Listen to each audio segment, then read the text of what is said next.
For today's video guys ay napalaban na naman tayo sa isang nakakatakot at intense na labanan guys ng portion ng aming pinagtatrabuhan guys.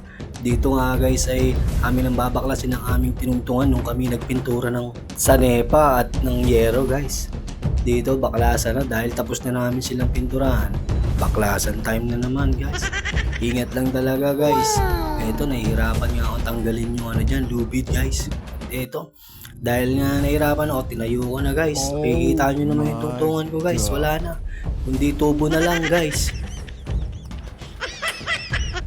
Mas lalo tuloy lumakas yung kalabog ng dibdib ko at hilig ng tuhod guys. Tignan nyo naman yan.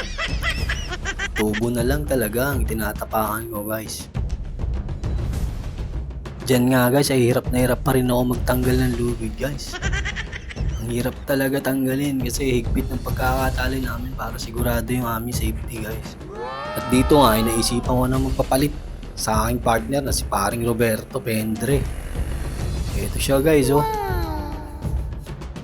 Diyan nga ay tuluyan niya na nakalas ang lubid namin tinali sa amin for safety.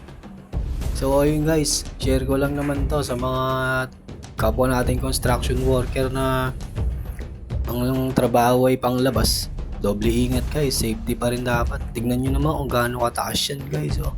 Grabe, wala na kaming tungtungan dyan pero mahal kami ni Lord kaya unti-unti namin nabaklas yan guys. Tignan nyo naman kung gaano kataas yan. Basta lagi nyo lang isipin, don't panic, it's organic. Thank you at naksaya ko na naman ng 1 minuto ng inyong buhay.